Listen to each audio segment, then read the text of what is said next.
ప్రభునందు ప్రియులారా, ఈ సమయంలో మన ప్రభువైన యేసుక్రీస్తు వారి నామంలో మీకు అందరికి కూడా శుభం తెలియజేస్తూ ఉంటున్నాం. మరి ప్రభు యొక్క అపారమైనటువంటి కనికరాన్ని బట్టి మనం అందరమును క్షేమంగా ఉన్నాం, ఆరోగ్యంగా ఉన్నాం. ఇది ఆయన వలనే మనకు కలిగిందనే విషయాన్ని ఎరిగి హృదయపూర్వకమైన స్తుతులను ప్రభుకు చెల్లిస్తూ ఉంటున్నాం. సమయంలో మనము పరిశుద్ధ లేఖనంలో నుండి రూతు గ్రంథము 3వ అధ్యాయము 10వ వచనాన్ని చదవగోరుతూ ఉంటున్నాం. రూతు గ్రంథము 10వ అధ్యాయము 3వ అధ్యాయము 10వ వచనం. అతడు, నా కుమారి, యెహోవా చేత నీవు దీవెన నొందిన దానవు. కొద్దివారినే గాని గొప్పవారినే గాని యవనస్తులను నీవు వెంబడింపక ఉండుట వలన నీ మునుపటి సత్ప్రవర్తన కంటే వెనుకటి సత్ప్రవర్తన మరి ఎక్కువైనది. కాబట్టి నా కుమారి, భయపడకము. నీవు చెప్పినదంతయు నీకు చేసేదను. నీవు యోగ్యురాలవలన జనులందరూ ఎరుగుదురు. ప్రభువు ఈ పరిశుద్ధ లేఖనం నుండి మనందరిని కూడా దర్శించి నూతనపరచునుగాక. ప్రార్థన చేసుకుందాం. ప్రియమైన దేవా, స్తోత్రములు. యేసుక్రీస్తు వారి పేరిట వందనము చెల్లించుకుంటూ మిమ్మల్ని పూజిస్తున్నాము నాయన. సమయం కొరకైన మీ సందేశాన్ని మీ సింహాసనం అనుగ్రహించండి. నీ దాసుని మరుగుపరచు. మీరు మాట్లాడండి. మీ రక్త ప్రోక్షణ కిందకు నన్ను మమ్మల్ని అందరినీ తెచ్చుకొని యేసుక్రీస్తు వారి పేరిట వేడుకొని ప్రార్థిస్తూ ఉన్నాము తండ్రి. ఆమెన్.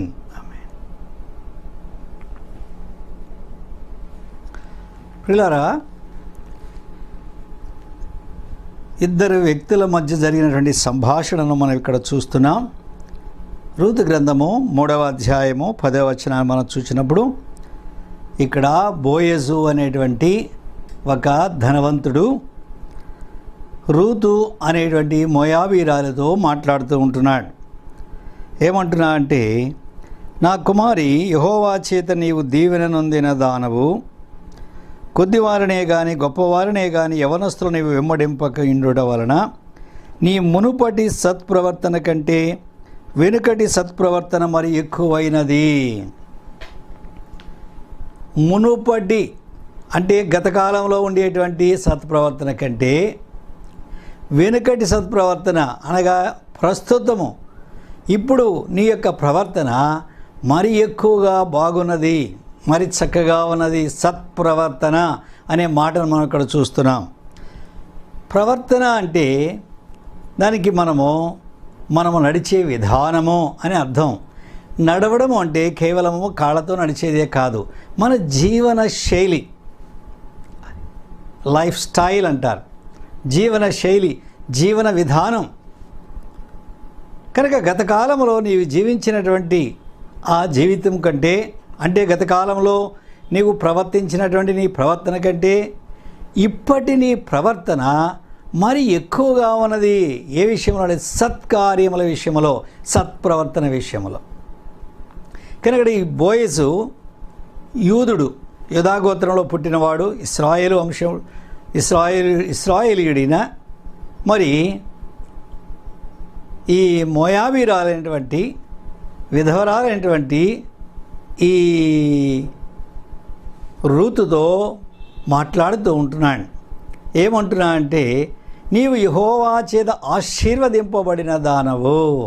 ఇది మొట్టమొదటి మాట.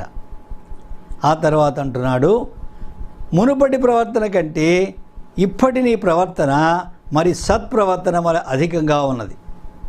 ఆ తర్వాత వచనంలో మనం చూసాము, నీవు యోగ్యురాలవు అనే మాట కూడా బోయజు రూతుతో పలుకుతూ ఉంటున్నాడు. కనుక ప్రియులారా, ఎవరు ఈ రూతు? ఈ విషయాన్ని మనం చూసినప్పుడు ఈమె మోయాబీరాలు అనే మాటను మనం చూస్తూ ఉంటున్నాం. మోయాబు సంతతి శాపగ్రస్తమైన సంతానం. మోయాబీరులో ఎవ్వరునూ యెహోవా సమాజంలో చేరకూడదు అని ప్రభు చెప్పాడు. మరి వీరు లోతు యొక్క సంతానంగా ఉంటున్నారు. జీవము గల దేవుని ఎరగనటువంటి ప్రజలు వీరు. జీవము లేనటువంటి విగ్రహాలను సేవించేటువంటి ప్రజలుగా వీరున్నారు.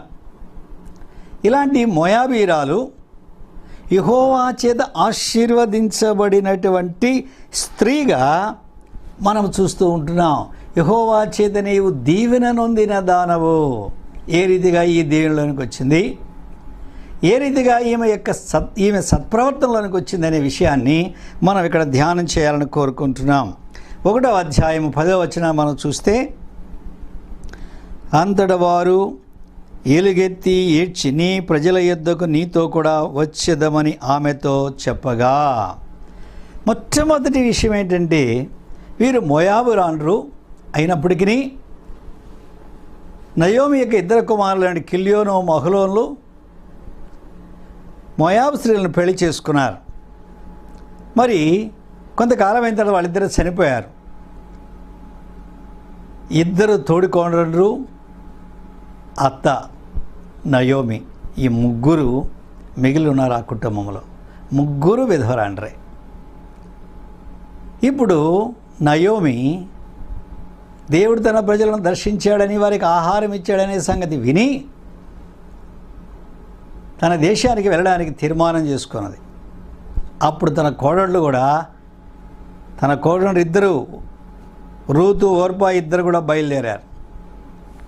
అప్పుడు నయోమి అన్నది, మీరు నాతో పాటు రావద్దు, దయచేసి మీరు వెళ్ళిపోయి మీ దేశంలో పెళ్లిళ్ళు చేసుకొని సుఖంగా ఉండండి అని చెప్పినప్పుడు వీరిద్దరు ఏం చేశారంటే 10వ వచనంలో, లేదు నీ ప్రజల యొద్దకు నీతో కూడా వస్తాము అంతే.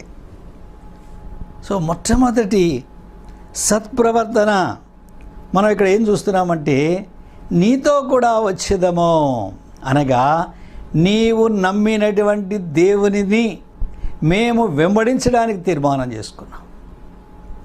ప్రియులారా, ఈ రీతిగా వీరు బయలుదేరారు. కొంత దూరం వెళ్ళిన తర్వాత మరలా అత్తగారు వీరిద్దరితో మాట్లాడినారు. అమ్మా, నాతో రావడం వల్ల మీకు ప్రయోజనం ఏమన్నది? మీరు మా దేశానికి వస్తే మిమ్మల్ని ఎవరు పెళ్లి చేసుకుంటారు? మీకు భవిష్యత్తు ఏమన్నది? కనుక మీరు తిరిగిపోయి మీ దేశంలోనే మీరు వివాహం చేసుకోండి, అక్కడే మీరు నెమ్మదిగా ఉండండి అని చెప్పి వారి విషయంలో వారి యొక్క యోగక్షేమాన్ని గురించిన మాటలు పలికింది. అప్పుడు ఓర్పా తన అత్త అయినటువంటి రూతును ముద్దు పెట్టుకొని తిరిగి వెళ్ళిపోయింది. అయితే రూత్ అన్నది, నేను నిన్ను విడవను, నువ్వు ఎక్కడికి వెళితే అక్కడికే వస్తా. ఆ మాట మనం ఇక్కడ చూస్తున్నాము 16వ వచనంలో. అందుకు రూతు, నా వెంబడి రావద్దనియు నన్ను విడిచిపెట్టుమని నన్ను బ్రతిమాలుకొనవద్దు.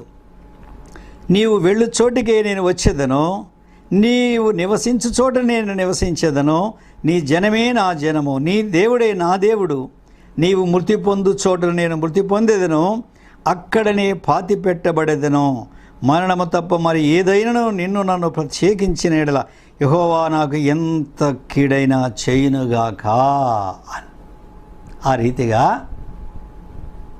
రూతు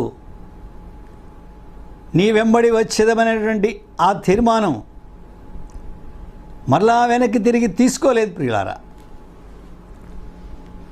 ఓర్పా అయితే వెనక్కి తిరిగి వెళ్ళిపోయింది. దేవుని యొక్క వాక్యంలో మనం చూసినప్పుడు యేసుప్రభువు వారు చెప్పిన ఉపమానంలో, విత్తేవాడు బయలుదేరినప్పుడు కొన్ని విత్తనాలు త్రోవ ప్రక్కన పడ్డాయి, మరికొన్ని విత్తనాలు రాతి నేలన పడినాయి, మరికొన్ని విత్తనాలు ముండ్ల తుప్పల్లో పడ్డాయి, మరికొన్ని విత్తనాలు మంచి నేలన పడినాయి. ఇప్పుడు ఓర్పా ఎలాంటి స్త్రీ అంటే, ముండ్ల తుప్పలలో పడినటువంటి విత్తనము, ఐహిక విచారములు, ధనమోసము, మరి ఇతరమైన అపేక్షలు వారిని అణిచివేసినాయి కనుక వారు ఫలించలేదు. కనుక ఇప్పుడు ఓర్పా యొక్క జీవితంలో ఐహిక విచారములు, నా భవిష్యత్తు ఏమిటి, నేను ఇప్పుడు యూదా దేశమునికి వెళితే నన్ను ఎవరు పెళ్లి చేసుకుంటారు, నాకు బ్రతుకేమున్నది అనేటువంటి ఆ విధమైనటువంటి ఆలోచన చేసినటువంటి స్త్రీ ఓర్ప. మనం ఒక మాటలో చెప్పాలంటే she is a woman of reason and logic. She has used her intellectuality. తన యొక్క తెలివితేటలను ఉపయోగించింది.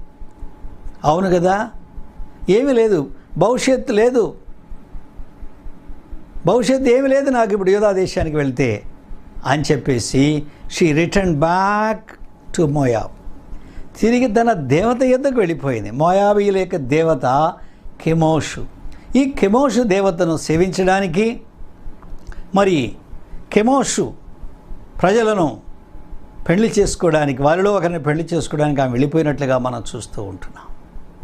ప్రియులారా, దేవుని యొక్క వాక్యాన్ని వినేటువంటి నీవు ఈ యుగ సంబంధమైన లేక ఈ లోక సంబంధమైనటువంటి సుఖభోగాల కొరకు, ధనమోసముతో, ఇంకా ఇతరమైన అపేక్షల కొరకు ప్రభువుని విడిచిపెట్టి తిరిగి లోకం వైపు వెళ్తూ ఉంటున్నావా? ఓర్పా వలె ఉన్నావా? ఆ రీతిగా ఓర్ప మరి ఎన్నడూ తన జీవితంలో జీవమగల దేవుని గురించి ఆలోచన చేయలేదు. ఆమెను గురించిన ప్రస్తావన బైబిల్లో ఇంకెక్కడా లేదు. అంతటితోనే అయిపోయింది. She turned a while towards the living God, but she return back to her own God. వీరు ఎలాంటి వాళ్ళంటే ముండ్ల తుప్పలలో పడినటువంటి విత్తనం వంటి వారు. అయితే రెండవ స్త్రీ, రెండవ తోడికోడలు, ఆమెను మనం చూస్తున్నాము. ఆమె ఎలాంటి తీర్మానం అంటే రూతు తన అత్తను హత్తుకున్నది. ఇంకొక మాటలో చెప్పాలంటే తన దేవుడైనటువంటి యెహోవాను హత్తుకొనెను అనే మాట మనం చూస్తాం. ద్వితీయోపదేశకాండం 4వ అధ్యాయము 3-4 వచనాలు మనం చదివినట్లయితే ఇక్కడ ఒక మాటను మనం చూస్తూ ఉంటున్నాం. ద్వితీయోపదేశకాండం 4వ అధ్యాయము 3-4. బయలుపోయేవారు విషయంలో యెహోవా చేసిన దానిని మీరు కనులారా చూచితిరి కదా. బయలుపోయేవారు వెంట వెళ్ళిన ప్రతి మనిషిని నీ దేవుడైన యెహోవా నీ మధ్యన ఉండకుండా నాశనము చేసెను. మీ దేవుడైన యెహోవాను హత్తుకుని మీరందరూ నేటి వరకు సజీవులై ఉన్నారు. ఈ మోయాబీయుల యొక్క దేవత బయలుపోయేవారు ఇదొకటి. దానిని వెంబడించిన వారు ఒక్కరు కూడా లేకుండా అందరినీ ప్రభువు నాశనం చేసినాడు. అయితే ఎవరైతే ప్రభువును హత్తుకున్నారో, యెహోవాను హత్తుకున్నారో వారందరూ నేటి వరకు సజీవులై ఉన్నారు. అవును ప్రియులారా, ఓర్ప ఏ దినానైతే తిరిగి కెమోషు దగ్గరికి వెళ్ళిపోయిందో, తన జనుల యొద్దకు వెళ్ళిపోయిందో ఆ దినమునే నశించిపోయింది. ఆ రోజుతోనే ఆమె జీవితం ముగించబడింది. అయితే రూతు యెహోవాను హత్తుకున్నది కనుక నేటి వరకు సజీవురాలుగా మనం ఆమెను చూస్తూ ఉంటున్నాం. వీరిని ఏమంటారంటే మృతజీవులు. వారు చనిపోయినప్పటికీ వారు బ్రతికి ఉన్నవారు. వారు చనిపోయినప్పటికీ వారి యొక్క జీవితం మనతో మాట్లాడుతూ ఉన్నది. కనుక రూతు మృతజీవి, నేటి వరకునో సజీవురాలు. ప్రియులారా, ఇది భౌతికమైన జీవం అనుకోవద్దు. రూతు అందరి వలె ఒక దినాన ఆమె జీవితాన్ని ముగించింది, కానీ ఆమె యొక్క విశ్వాస జీవితము ఇంకనూ ఇప్పటికీ సజీవురాలుగా ఉన్నట్టుగా చూస్తున్నాం. దాదాపుగా 2000 కాదు 3000 సంవత్సరాల కంటే ఎక్కువైనటువంటి కాలం నుండి రూతు సజీవురాలుగా ఉన్నది. ఆమె మాట్లాడుతూ ఉన్నది. ఆమె యొక్క జీవితము మనతో మాట్లాడుతూ ఉన్నది. నేటి వరకును సజీవులు. కనుక ప్రియమైన స్నేహితుడా, సహోదరి, మన దేవుడైన యెహోవాను హత్తుకున్నట్లయితే నీవు సజీవుడుగా ఉంటావు. అదే ప్రభువైన యేసుక్రీస్తు వారు చెప్పిన మాట, పునరుద్ధానమును జీవమును నేనే, నన్ను వెంబడించువాడు, నా యందు విశ్వాసం ఉంచువాడు, వాడు చనిపోయినను బ్రతుకును, బ్రతికి నా యందు విశ్వాసం ఉంచువాడు మరి ఎన్నటికీ చనిపోడు. అవును, యేసుక్రీస్తునందలి విశ్వాసం ఉంచిన వారు నిరంతరము జీవించేవారు. ప్రియులారా, మనం నిరంతరము జీవించేవారం, నేటి వరకును సజీవులై ఉన్నారు అనే ఆ మాట ఎంత అద్భుతకరమైన మాట. కనుక మనము యుగాయుగములు క్రీస్తునందు జీవించేటువంటి ప్రజలుగా ఉన్నట్టు కొరకు ఆయన మనల్ని పిలిచి ఉన్నాడు. ఇది రూతు యొక్క జీవితంలో మొట్టమొదటి సత్క్రియ అని మనం చూస్తున్నాం. సత్ప్రవర్తన ఏమిటి అండి? సత్ప్రవర్తన జీవము గల దేవుని యందు విశ్వాసం ఉంచుటయే సత్ప్రవర్తన. మన ప్రభువైన యేసుక్రీస్తు వారు భూమి మీద ఉండగా ఆయన అనేకులు వెంబడించారు. ఒక దినాన ప్రభుని ఎదుక్కుంటూ వచ్చారు వారు. యోహాను సువార్త 6వ అధ్యాయంలో మనం ఈ మాట చూస్తున్నాం. వారు అడిగారు ప్రభువుని 28వ వచనంలో, మేము దేవుని క్రియలు జరిగించుటకు ఏమి చేయవలెనో అని ఆయన్ని అడిగారు. దేవుని క్రియలు చేయాలంటే మేమేం చేయాలి? దేవుని క్రియలు జరిగించడానికి ఏం చేయాలి అంటే ప్రభు చెప్పాడు 29వ వచనంలో, ఆయన పంపిన వాని యందు మీరు విశ్వాసం ఉంచుటయే దేవుని క్రియ అని యేసు ప్రభు వారితో చెప్పాడు. కానీ ఇక్కడ ఏంటి దేవుని క్రియ ఏంటయ్యా అంటే, ఆయన పంపినవాడు అనగా దేవుడు పంపిన వాని యందు విశ్వాసం ఉంచటం, అదే దేవుని క్రియ. ఆ దేవుని క్రియ అదే సత్కార్యము. కనుక ప్రియులారా, రూతు యొక్క జీవితంలో మనం చూసినప్పుడు మొట్టమొదటిగా ఎక్కడ ఆరంభమైందంటే, జీవము గల దేవుని యందు విశ్వాసం ఉంచింది. అదే సత్క్రియ, అదే దేవుని క్రియ. ఆ రీతిగా ఆమె జీవితం ఆరంభమైనట్టుగా మనం చూస్తూ ఉంటున్నాం. ప్రియులారా, లోకంలో చాలామంది ఉన్నారు మంచి కార్యాలు చేసేవారు, దానము ధర్మము చేసేవారు చాలామంది ఉంటున్నారు. అందులో అనుమానం ఏమీ లేదు. అయితే మానవుని యొక్క నీతి క్రియలన్నీ కూడా మురికి పేలికలే. ఈ దాన ధర్మాలు కానీ మనం చేసేటువంటి ఏ విధమైనటువంటి భక్తి కార్యాలు కానీ దేవుని ఎదుగు మనం చేర్చలేవు. అయితే మనం చేసే దానము ధర్మం మాత్రం మన తర్వాత మన పిల్లల మీదకి ఆశీర్వాదంగా వస్తుంది. అయితే నిత్య జీవం అన్నదే ఈ లోకాన్ని విడిచిన తర్వాత నిరంతరం జీవించే జీవితం మాత్రము క్రియల వల్ల కలగదు. ఇది ఉచిత వరము, ఏ మనుషుడు సంపాదించుకోలేడు. కనుక దేవుడు నిత్య జీవాన్ని ఉచితముగా యేసుక్రీస్తునందు మనకు అనుగ్రహించినాడు. ఎందుకంటే యేసుక్రీస్తు వారే మన పాపాల కొరకే శిలువలో ప్రాణం అర్పించాడు, మనకు బదులుగా మన స్థానాన్ని తీసుకున్నాడు. అంతేకాదు, ఆయన మనము చెల్లించవలసిన క్రయాన్ని ఆయన చెల్లించాడు. అదే ఆయన పుణ్యరక్తం. ఆయన మన కొరకు చనిపోయి సమాధి చేయబడి 3 దినముల తర్వాత ఆయన సజీవుడుగా లేచి ఉన్నాడు. ఆయన సజీవుడు. అంతేకాదు, ఆయన పరలోకమునకు ఆరోహణమైనాడు, తండ్రి కుడిపార్శ్వమందు ఆసీనుడిగా ఉన్నాడు. అంతేకాదు, ఆయన ఒక దినమున మన కొరకు తిరిగి రానయ్యుంటున్నాడు.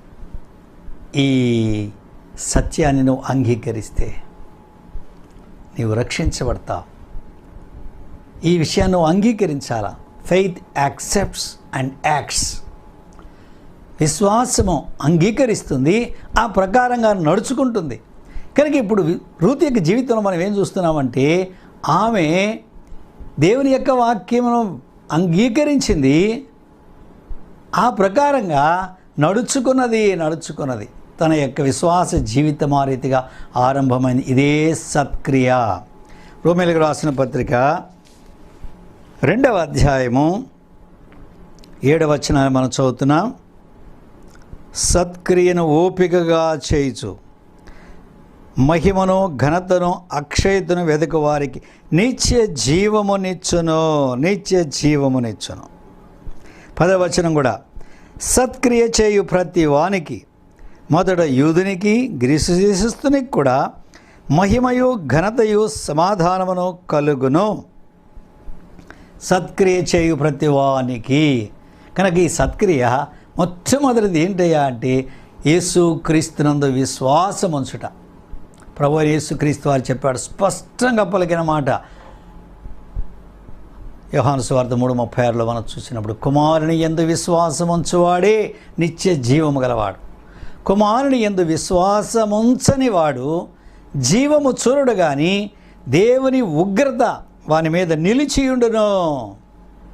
కనుక ప్రియులారా, యేసు క్రీస్తునందు విశ్వాసం ఉంచటము ఏమని, నా పాపముల కొరకు ఆయన చనిపోయినాడు, ఆయన సమాధి చేయబడినాడు, ఆయన నన్ను నీతిమంతునిగా తీర్చిన కొరకే తిరిగి లేచినాడు అని యేసు ప్రభువు అని నీ నోటితో ఒప్పుకొని దేవుడు ఆయన మృతుల్లో నుండి లేపిన హృదయంలో విశ్వసించిన ఎడల నీవు రక్షించబడదు.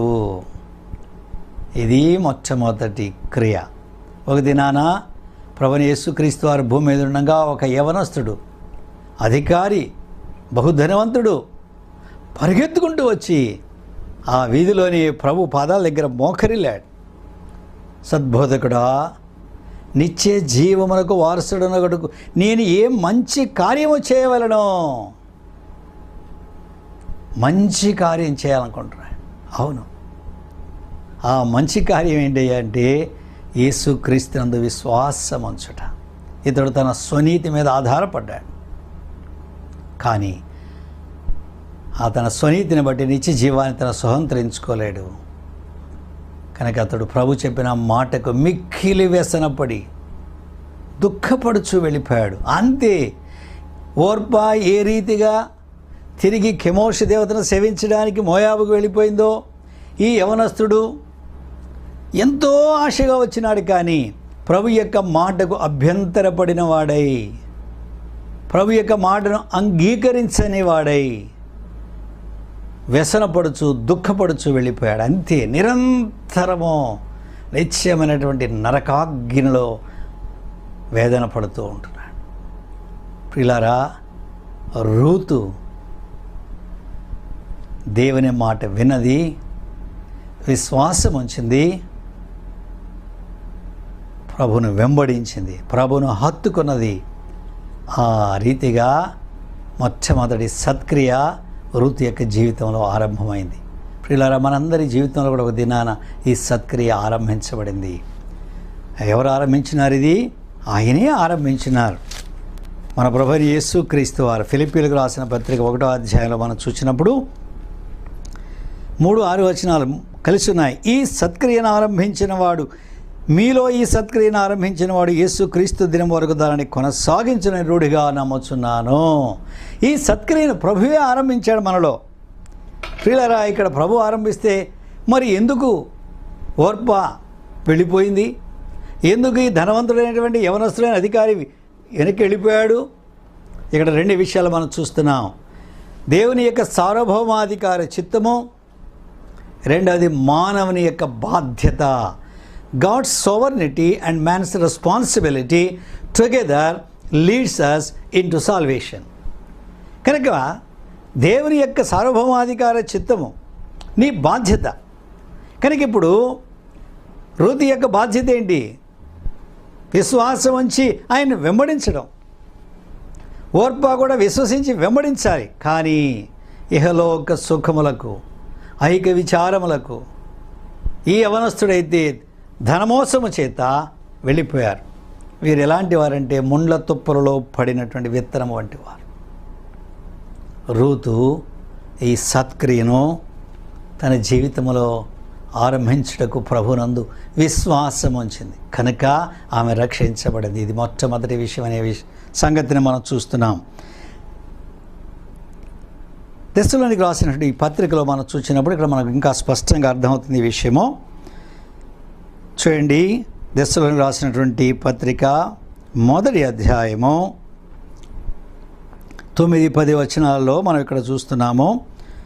మీరు విగ్రహములను విడిచిపెట్టి జీవము గలవాడును సత్యవంతునకు దేవునికి దాసులగుటకును దేవుడు మృతులను లేపిన యేసు అనగా రాబో ఉగ్రత నుండి మనలను తప్పించుచున్న ఆయన కుమారుడైన యేసు పరలోకం నుండి వచ్చిన ఎదురు చూచుటకును మీరు ఎలాగూ దేవుని వైపునకు తిరిగితురు ఆ సంగతి వారే తెలియచేయుచున్నారు.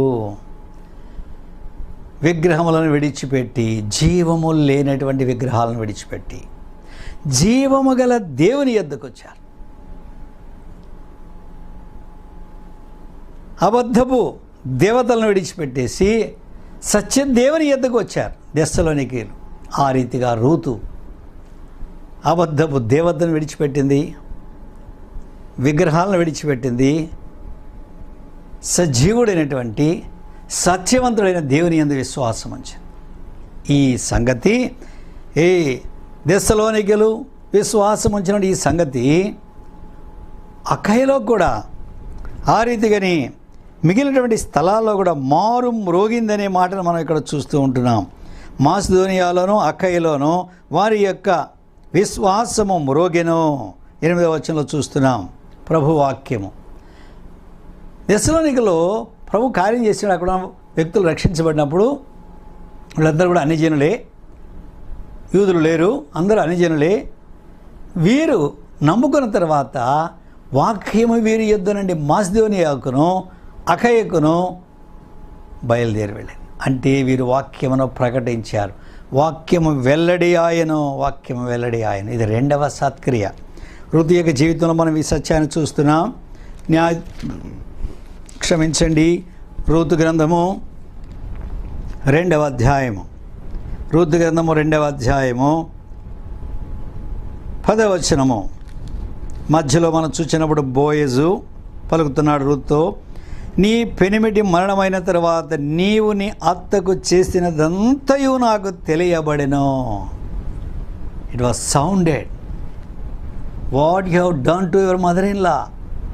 ప్రియులారా, రూతు యొక్క సత్క్రియ ఎలాగ ఆరంభమైంది? విశ్వాసంతో ఆరంభమైంది, అంతటితో ఆగిపోలేదు. విశ్వాసమున అభివృద్ధిని మనం చూస్తూ ఉంటున్నాం. తాను యూదా బేత్లెహేముకు వచ్చిన తర్వాత వృద్ధురాలైనటువంటి తన అత్తను పోషించేటువంటి బాధ్యతను రూతు తీసుకున్నది. ఆమె పొలములోనికి వెళ్ళి పరిగె ఏరుకుంటూ ఉన్నది. పరిగె అంటే పంట కోసేటప్పుడు కొన్ని వెన్నులు రాలిపోతాయి. ధర్మశాస్త్రంలో దేవుడు ఆజ్ఞాపించాడు, నీవు పంటను కోసేటప్పుడు పరిగె ఏరుకోకూడదు, పొలం యొక్క మూలల్లో పంట కోయకూడదు. అది పరదేశులకును విధవరాండ్రకును పేదవారికి విడిచిపెట్టాలి అని చెప్పాడు దేవుడు. కనుక ఇప్పుడు ఎవరైనా పరిగె ఏరుకోవడానికి వస్తే వారిని ఆటంకపరచకూడదు, అది వారిది పరిగె. అయితే ఈ దినాల్లో అలాంటి పరిగె కూడా ఏరుకునేటువంటి రైతులు కనబడుతూ ఉంటున్నారు. అవును, అది మంచిది కాదు. అది పేదలకును విధవరాండ్రకును పరదేశులకును విడిచిపెట్టాలని దేవుడు చెప్పాడు. నీకు పంటని ఇచ్చినాడు దేవుడు, విస్తారమైన పంట, అది నీకు సరిపోతుంది. పేదలకి వాసింది అక్కడే విడిచిపెట్టాలి, పేదల భాగం అది. కనుక ఇప్పుడు రూతు పరిగె ఏరుకుంటూ ఉన్నది. దినమంతా పరిగెరుకొని వాడిని దుళ్ళగొట్టుకుంది. తూమెడు ఎవలైనాయి వాటిని మోసుకొని తన అత్త యొద్దకు తీసుకువెళ్ళింది. ఇక్కడ రూతు యొక్క సత్క్రియ ధాన్యమును సమకూర్చుకొనుట. ప్రియులారా, దేవుని యొక్క వాక్యమే ఆ ధాన్యము. ధాన్యముతో చెత్తకు ఏమి సంబంధమో ఆయన యొక్క వాక్యమో ధాన్యము వంటిది. కనుక దేవుని యొక్క వాక్యమును కూర్చుకునేటువంటి విశ్వాసులుగా మనం ఉండాలనేది ప్రభు కోరుతూ ఉంటున్నాడు. మనము ఎదుగుట కొరకు సత్కార్యములందు అభివృద్ధి పొందినట్లుగా దేవుని యొక్క వాక్యమును మనము సమకూర్చుకోవాల్సిన వారిగా ఉంటున్నాం.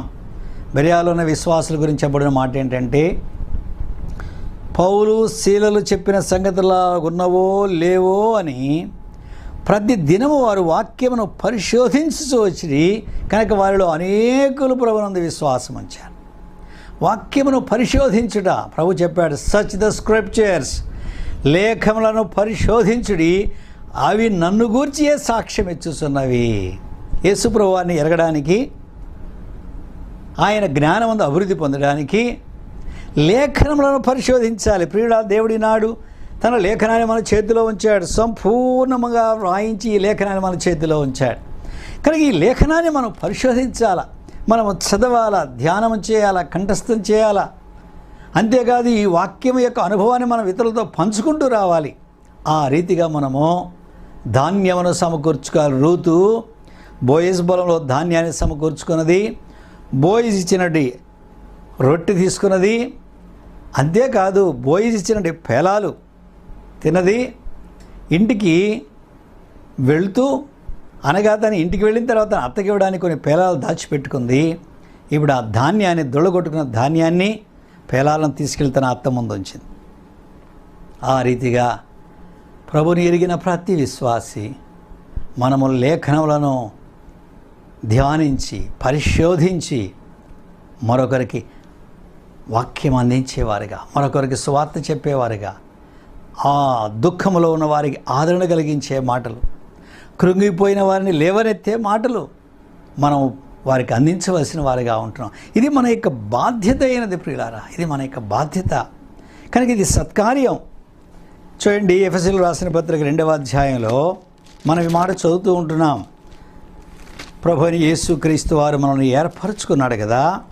ఆయన ఏర్పరచుకుని దేని కొరకు? 2వ అధ్యాయము 10వ వచనము. మరియు వాటి యందు మనము నడుచుకొనవలనని దేవుడు ముందుగా సిద్ధపరిచిన సత్క్రియలు చేయుటకై మనము క్రీస్తు యేసునందు సృష్టింపబడిన వారమై ఆయన చేసిన పని అయ్యున్నాము. సత్క్రియలు ముందుగా సిద్ధపరిచిన సత్క్రియలు చేయడానికి ఆయన మనల్ని ఏర్పరచుకున్నాడు. క్రీస్తులో మనం సృష్టించబడిన వారమైన కనుక ఈ సత్కార్యములు చూడండి, అక్కడే 4:24 కూడా మనం చూసినప్పుడు, 4వ అధ్యాయం 24వ వచనంలో మనం చూసినప్పుడు, నీతియు యథార్థమైన భక్తియు గలవారై దేవుని పోలిగా సృష్టింపబడిన నవీన స్వభావమును ధరించుకొనవలెను. మనం సృష్టించబడిన దేవుని స్వభావము, దేవుని అదే నవీన స్వభావము. అక్కడ ఫుట్ నోట్లో 4లో నవీన పురుషుడు, నవీన స్వభావం. అదే పేతురు పత్రికలో వచ్చేటికి దైవిక స్వభావమునందు పాలివారమగినట్లుగా ఆయన మనకు ఈ వాగ్దానాన్ని అనుగ్రహించాడు. అత్యధికమైన అమూల్యమైన యొక్క వాగ్దానములు ప్రభు మనకు అనుగ్రహించాడు. దేని కొరకు అంటే ఈ లోకం యొక్క భ్రష్టత్వాన్ని తప్పించుకొని దేవ స్వభావములో పాలివారమగినట్లుగా ఆయన ఈ లేఖనాలను మనకు అనుగ్రహించాడు. ప్రియులారా, ఈ లేఖనాలు మనం పరిశోధించకపోతే, లేఖనాలను చదవకపోతే, లేఖనాలను ధ్యానించకపోతే ఏ రీతిగా లోకం యొక్క భ్రష్టత్వాన్ని మనం తప్పించుకోగలం? ఏ రీతిగా దేవ స్వభావములో పాలివారం కాగలం? మనం ఒకప్పుడు మనము పైసా కూడా లెక్కేసుకునే వారమై ఉండొచ్చు, బహు పిసినారులమై ఉండొచ్చు. మనం ప్రభుని ఎరిగిన తర్వాత, ప్రభు వాక్యాన్ని చదువుతూ వచ్చినప్పుడు, దేవ స్వభావంలో పాలివారమైనప్పుడు దాతృత్వంలోనికి వస్తున్నాం. A miser becomes a generous person. ఒక పిసినారివాడు దాతృత్వం కలిగిన వాడైనాడు. జక్కయ్య జీవితంలో అదే చూస్తున్నాం. అందరి దగ్గర దోచుకోవడమే అని పని, గ్రాబింగ్, జలగలాంటి వాడు, ఇమ్మో ఇమ్మో ఇమ్మో ఇమ్మో అనేటువంటి స్వభావం గలవాడు. అలాంటి జక్కయ్య యేసుక్రీస్తు అందరి హృదయంలోకి చేర్చుకున్న తర్వాత అన్నాడు, ప్రభువా, నా ఆస్తిలో సగము నేను బీదలకు ఇచ్చుచున్నాను. ఆశ్చర్యమైంది అందరికీ. వీడా ఎంత దోపిడీ చేసేవాడా, జలగలాగా మన యొక్క రక్తాన్ని పీల్చుకున్నవాడా, ఇప్పుడు పేదలకు ఇస్తున్నాడా సగం? అవును, దేవ స్వభావంలో పాలివారొకట. ప్రియులారా, రూతు యొక్క జీవితంలో మనం ఇది చూస్తున్నాం. తన యవన బలాన్ని సోమరితనంగా కూర్చోడానికి కాదు, వృద్ధురాలైనటువంటి తన అత్త అయినటువంటి ఆమెను పోషించేటువంటి బాధ్యతను నెరవేరుస్తూ వచ్చింది. అందుకని బోయజ్ అన్నాడు, నీవు నీ అత్తకు చేసినదంతయు నాకు తెలియబడినో. ఇది ఈనాడు సత్క్రియ. గత కాలంలో ఉన్న సత్క్రియ ఏంటి? నీవు నీ జన్మభూమిని విడిచిపెట్టావు, నీ తల్లిదండ్రులను విడిచిపెట్టావు, నువ్వు ఎన్నడూ ఎరుగనటువంటి జనము ఎద్దుకు వచ్చావు.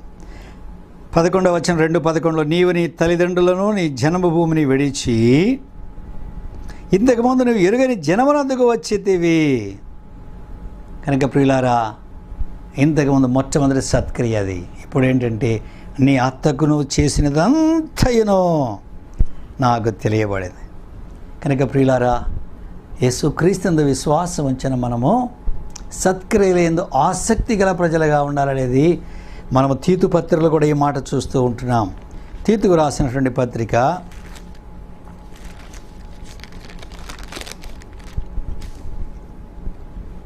2వ అధ్యాయం 14వ వచనం మనం చదివినప్పుడు, ఆయన సమస్తమైన దుర్నీతి నుండి మనల్ని విమోచించి సత్క్రియల యందు ఆసక్తి గల ప్రజలను తన కోసము పవిత్రపరుచుకొని తన సొత్తుగా చేసుకున్నటకు తను తానే మన కొరకు అర్పించుకొనెను. ప్రభు నిన్ను నన్ను ఏర్పరచుకున్నాడు సత్క్రియల యందు ఆసక్తి గల ప్రజలుగా. ప్రభు నామములో ప్రభు యొక్క మహిమ కొరకు ఇబ్బందిలో ఉన్న వారిని పరామర్శించుట, దిక్కులేని పిల్లలను పరామర్శించుట, విధవరాండ్రను పరామర్శించుట, ఇది దేవుడు తన ప్రజలైనటువంటి మనకిచ్చినటువంటి బాధ్యత.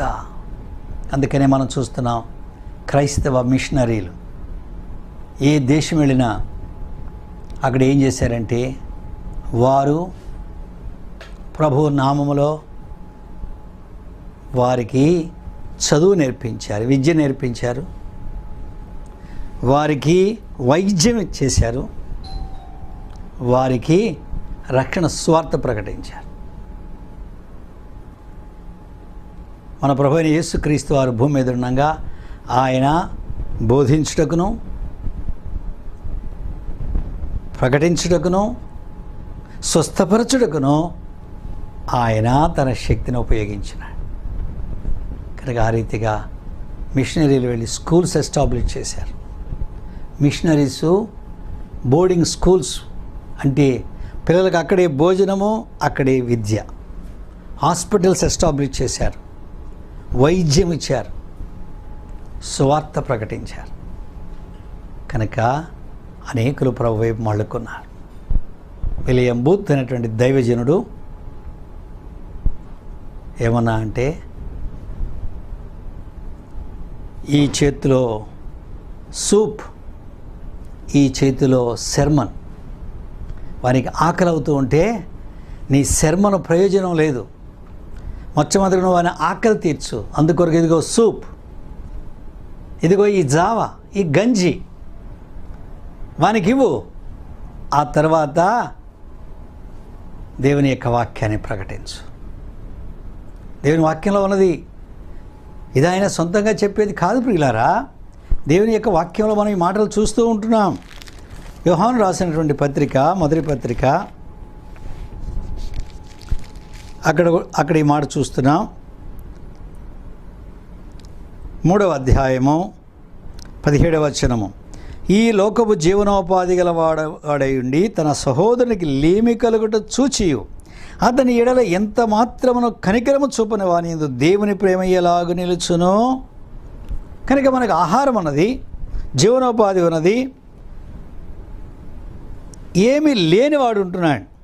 అలాంటి వాని విషయంలో ప్రేమ చూపించకపోతే, జాలి పడకపోతే, కనికరము చూపకపోతే వానిలో దేవుని ప్రేమ ఏ రీతిగా నిలిచి ఉంటుంది. ఎవరైనా ఆకలి అవుతూ ఉంటే చలిగాసుకో, ప్రార్థన చేసుకొని చెప్తే వారి ఆకలి తీరుతుందా? వారికి భోజనానికి ఇవ్వకుండా ప్రియులారా ఈ సత్క్రియలు ప్రభు మనకు నేర్పించాడు. తన దగ్గర 3 దినాలు ప్రజలు ఉన్నారు. శిష్యులు అన్నారు, ప్రభు వాళ్ళని పంపించేసే అన్నారు. కనుక మనం కూడా అంతే కదా, పంపించేసే అన్నారు. అయితే ప్రభు అన్నాడు, వారిని పంపవద్దు, మీరే వారికి భోజనం పెట్టండి. ప్రభువా మేము ఎక్కడి నుంచి తెచ్చాము ఈ అడవిలో? వీరిలో ఒక్కొక్కడు ఒక చిన్న ముక్క తీసుకుంటే 200 దేనాల రొట్టెలు చాలవయ్యా అన్నాడు ఫిలిప్పు. ఈయన కంప్యూటర్ సైంటిస్ట్, ఈయన ఈ కామర్స్ అంతా ఉపయోగించి, సాఫ్ట్వేర్ ఉపయోగించి సూపర్ మార్కెట్లు ఏ మార్కెట్లో ఎంత తక్కువగా ఉంది అంత చూసి ప్రజలు ఎంతమంది ఉన్నారు క్యాలిక్యులేషన్ చేసి ఒక్కొక్కరికి ఒక రొట్టెలో 1/4 ఇస్తేనే 200 దేనారాలు కావాలని లెక్కలేశాడు ఈయన. అది పరిస్థితి. పంపివేయి ప్రభు అన్నాడు, మీరు వారికి భోజనం పెట్టుడే. వారందరూ తిని తృప్తి పొందగా మిగిలినటువంటి వాటిని వారు బొట్టులు అయితే 12 బొట్టులు అయినాయి. ప్రియులారా, మన ప్రభువు సత్కార్యములు చేయలేదా? ఆయన కేవలం బోధైనా చేసింది. ఈనాడు మనం బోధ మాత్రమే చేస్తున్నాం కానీ వారికి ఆహారం పెట్టే విషయంలో శ్రద్ధ లేని వారుగా ఉంటున్నాం. దైవజనుడు భక్సింగ్ గారు తన పరిచర్య ఆరంభం నుండి కూడా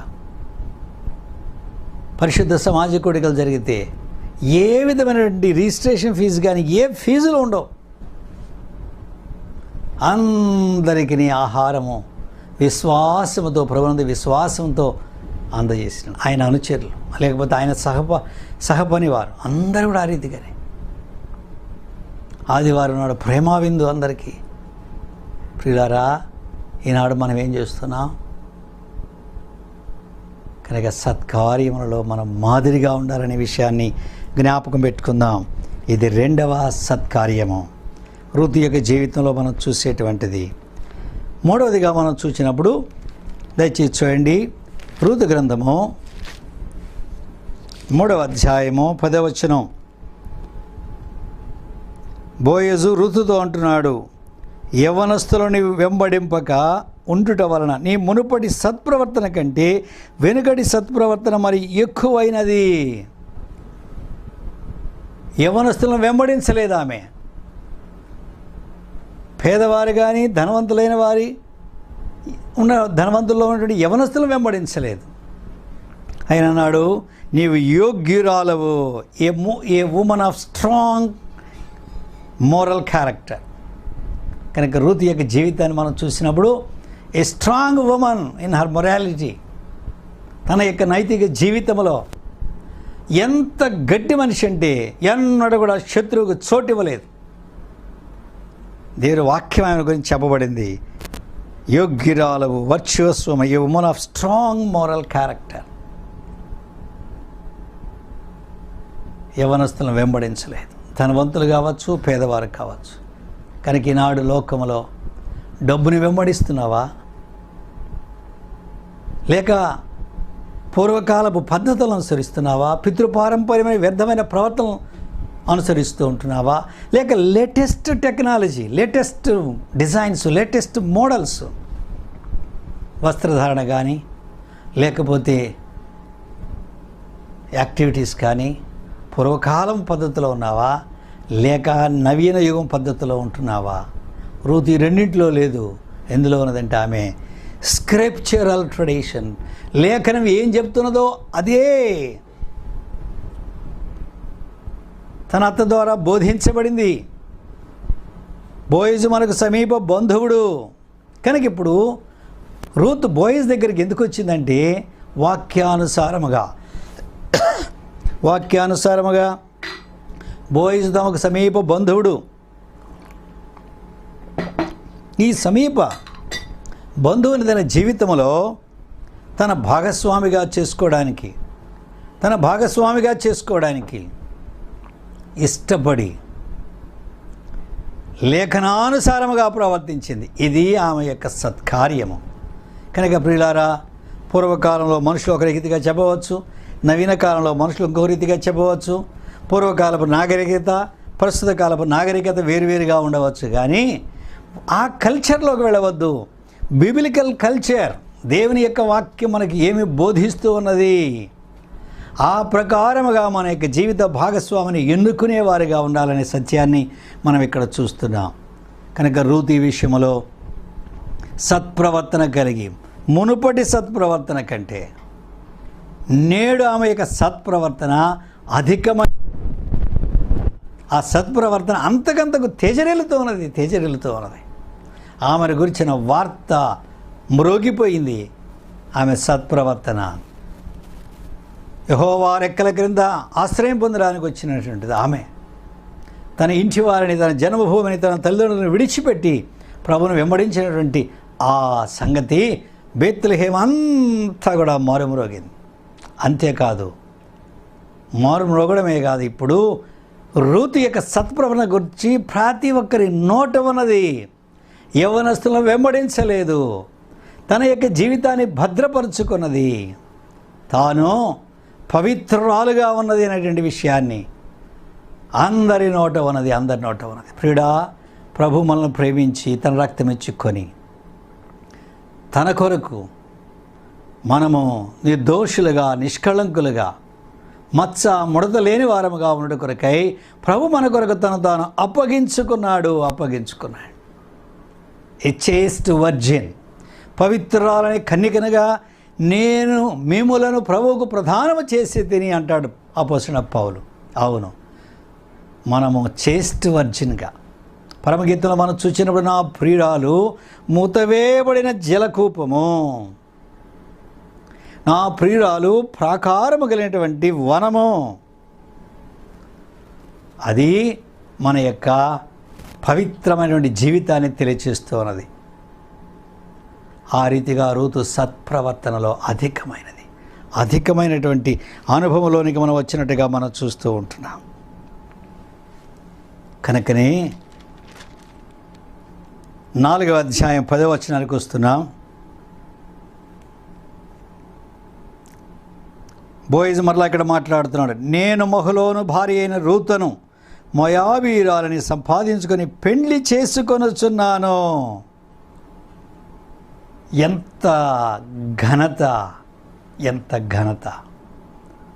బోయజ్ అంటున్నాడు రూతును మహలోను భార్య. మహలోను అంటే కన్జంప్షన్, కృషించిపోయేటువంటి వ్యక్తి. అవును, ఒకప్పుడు మనం కృషించిపోయేటువంటి, నశించిపోయేటువంటి లోకంతో సంబంధాన్ని కలిగిన వారం మనం. అలాంటి మనము యేసుక్రీస్తుల విశ్వాసం ద్వారా పాపం విషయంలో చనిపోయిన వారమై నీతి విషయంలో బ్రతికించబడి ఇప్పుడు క్రీస్తు అనేటువంటి పురుషుని చేరడానికి మనము సిద్ధపరచబడుతూ ఉంటున్నాము, క్రీస్తుని చేరుట కొరకు. కనుక ఇక్కడ రూతు బోయజుని కొరకు. కనుక బోయజ్ అంటున్నాడు మహలోను భార్య అయినటువంటి రూతు. అవును, ఒకప్పుడు మనం నశించిపోయేటువంటి వారం. అదే ద్వితీయోపదేశకాండంలో మనం చూసినప్పుడు ప్రభువు ఆజ్ఞాపించాడు, నీవు ఫలాలన్నీ బుట్టలో తీసుకుని వచ్చి దేవుని సన్నిధిలో ఉంచిన తర్వాత నా తండ్రి నశించుచున్న అరామీ దేశస్థుడు. అవును, మనం ఎన్నడూ మర్చిపోకూడదు. మనము కృషించిపోయేటువంటి, నాశనం అయిపోయేటువంటి ఈ నాశన లోకానికి చెందిన వారం. అలాంటి మనలను ప్రభు సంపాదించుకున్నాడు. అదే బోయజ్ అంటున్నాడు, నేను ఈమెను సంపాదించుకొని ఉన్నాను, సంపాదించుకొని పెండ్లి చేసుకొని ఉంటున్నాను, పెండ్లి చేసుకొని వచ్చున్నాను. ప్రభు మనం సంపాదించుకున్నాడు. ఒక దినమున మనము ప్రకటన గ్రంథము 19వ అధ్యాయంలో మనం చూసినప్పుడు పరలోకపు పెండ్లి కుమార్తెగా మనము పెండ్లి కుమారుడైన యేసుక్రీస్తు వారితో ఐక్యపరచబడబోతూ ఉంటున్నాం. పెండ్లి అనేటువంటిది ఒక స్త్రీ ఒక పురుషుడు పెండ్లి తర్వాత ఏకశరీరం అవుతున్నారు. ఈ సత్యాన్ని ప్రభు మనకు చూపిస్తున్నాడు. అంటే పరసంబంధమైనటువంటి ఈ మర్మములను భూసంబంధమైనటువంటి విషయాల ద్వారా మనకు తెలియజేస్తున్నాడు ప్రభు. కనుక ఏ రీతిగా భార్యాభర్తలు ఏకమై ఏక శరీరంగా ఉంటారో ఆ రీతిగా మనం ప్రభువుతో ఏకమై సదాకాలమైన సన్నిధిలో ఉంటాం. ఇదిగో దేవుని నివాసం మనుషులతో కూడా ఉన్నది, ఆయన వారితో కాపురముండును. ప్రియమైన స్నేహితుడా, ఈనాడు నిన్ను నన్ను ప్రభు రక్షించి తన సంఘంతో చేర్చి దినదినం ఆయన మనల్ని పరిశుద్ధపరుస్తూ తన యొక్క పెండ్లి కుమార్తె సంఘంగా మనల్ని సిద్ధపరుస్తూ ఉంటున్నాడు. మనము ఆయన కొరకున్నాము. ఎంత గొప్ప భాగ్యం అండి ఇది! ఎంత ఘనత, ఎంత ఆధిక్యత! శాపగ్రస్తురాలంటి రూతు, విధవరాలైన రూతు, పేదరాలు అంటే పరిగేరు కూడా మాత్రమే, అంతకంటే తన దగ్గర ఏమీ లేదు. అలాంటి స్త్రీ ఒక ధనవంతుడైనటువంటి యూదావంశానికి చెందినటువంటి బోయజుకు భార్యగా చేయబడింది.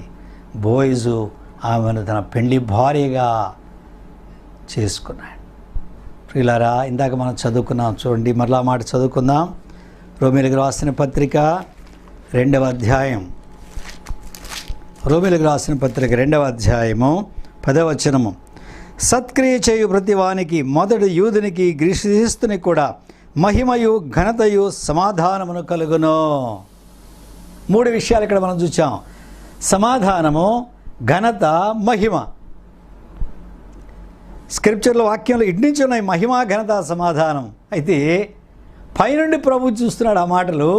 మన మట్టుకు చూస్తే మనం ఎలాగ ఉంది? మనం మొట్టమొదటిగా సమాధానము, యేసుక్రీస్తు రక్తంలో విశ్వాసం ద్వారా మనము దేవునితో సమాధానపరచబడిన వారమైనాం.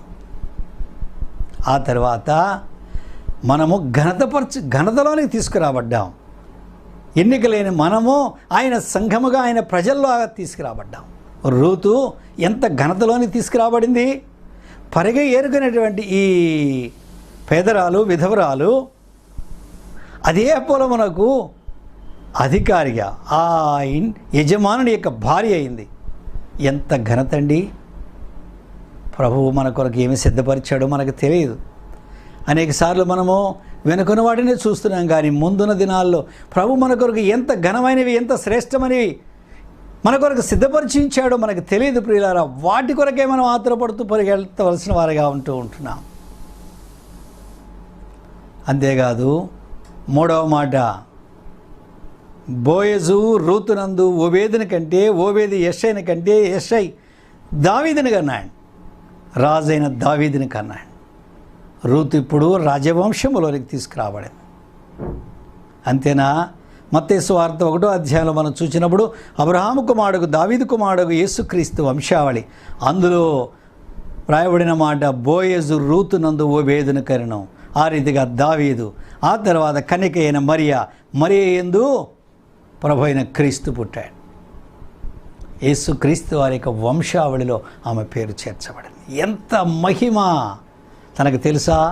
మొట్టమొదటి అడుగు తన వేసినప్పుడు తనకి ఇంత గొప్ప ఆశీర్వాదములు, ఇంత ఘనత, ఇంత మహిమనుదనే సంగతి రూతుకు తెలియదు. ప్రియులరా, ఈనాడు క్రీస్తుని విశ్వాసం ఉంచిన మన కొరకు ఆయన ఏమి సిద్ధపరిచినాడో అవి కంటికి కనబడలేదు, చెవికి వినబడలేదు, మనుష్య హృదయంలో గోచరము కాలేదు. కానీ దేవుడు తన ఆత్మ ద్వారా మనకు బయలుపరిచి ఉంచాడు. తన యందు భయభక్తులు గలవారి నిమిత్తం ఆయన సిద్ధపరిచించిన మేలు ఎంతో గొప్పది. నరుల ఎదుట ఆయనను ఆశ్రయించిన వారి నిమిత్తం ఆయన దాచించిన మేలు ఎంతో గొప్పది. ఎంత గొప్ప ఘనమైనటువంటి ఆశీర్వాదం కొరకే మనం పిలువబడినాం. కనుక మన ప్రవర్తన మునుపటి ప్రవర్తన కంటే నేడు మన ప్రవర్తన మరి ఎక్కువైనదిగా ఉండాలి. సత్ప్రవర్తన, ఎక్కువైన సత్కార్యములు సత్కార్యములందు ఆమె ఎంతగా తన మాదిరిగా కనబరుచుకున్నదో. క్రైస్తవ జీవితం అంటే మనము ప్రభువును సేవించుట, ఆయన ప్రజలను సేవించుట. అంతేకాదు, లోకంలో ఉన్న వారిని కూడా సేవించవలసిన వారిగా ఉంటున్నాం. దేవుని ప్రేమ 3 డైమెన్షన్లో ఉన్నది. ప్రభువును ప్రేమించుట, ఇది మన ఆరాధన, మన స్తుతి, కృతజ్ఞత. It's a vertical line, Z axis. ఇంకొకటి ఎక్స్ యాక్సిస్. మన ప్రియులు ఉన్నారే, క్రీస్తునందు విశ్వాసించిన ప్రియమైన సహోదరులు, సహోదరులు, వారికి సేవ చేయవలసిన వారిగా ఉంటున్నాం. మనకు ముందు ఉన్నారే ప్రజలు, లోకంలో ఉన్నటువంటి ప్రజలు, ప్రభుని ఎరగిన వారు, వారిని ప్రేమించి వారికి సేవ చేసి వారిని కూడా క్రీస్తు కొరకు సంపాదించడమే లాంటి శుభప్రద నిరీక్షణ కలిగిన వారంగా తీర్మానం చేసుకొని ప్రభువులలో మనం పాలు పొంది ఆయనను మహిమపరచుదుముగాక. ఆమేన్. ప్రియమైన దేవా, స్తోత్రములు. మీ జీవవాక్యం కొరకే మీకు వందనాలు నాయన. మీరే మీ ఆత్మ ద్వారా మరెక్కువగా మాకు విశదీకరించుము, బోధించుము, మా అనుభవంలో ఉంచు నాయన. యేసుక్రీస్తు వారి పిట వేడుకొని ప్రార్థిస్తూ ఉన్నాము తండ్రి. ఆమేన్.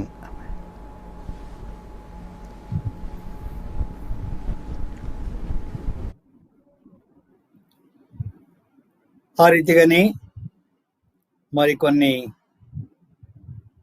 గడియలు ప్రార్థనలో ఉందాం. ప్రభువులను సమీపించక ముందుగా మన యొక్క జీవితంలో సత్కార్యములు ఉన్నవా? క్రీస్తును సేవించే కృప, ఆయన ప్రజలను సేవించే భాగ్యము, అన్యజనులైన వారిని సేవించే ఆధిక్యత, ఆ అనుభవంలో సత్కార్యములందు ఆసక్తి కలిగిన వారమై ప్రభు యొక్క రాకడ కొరకు ఎదురు చూచే వారముగా ఆయన బలలో మనం పాలు పొందాలనే విషయాన్ని లేఖనంలో నుండి మనం చూచాం.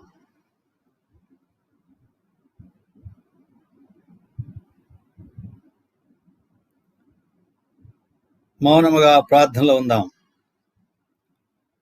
ఎక్కడ కొరత పడినామో ఆ విషయాల్లో సరిచేసుకొని ప్రభు దగ్గర క్షమాపణ అడిగి ఆయన రక్తములో కడుగబడి అప్పుడు ఆయన బలను సమీపిద్దాం.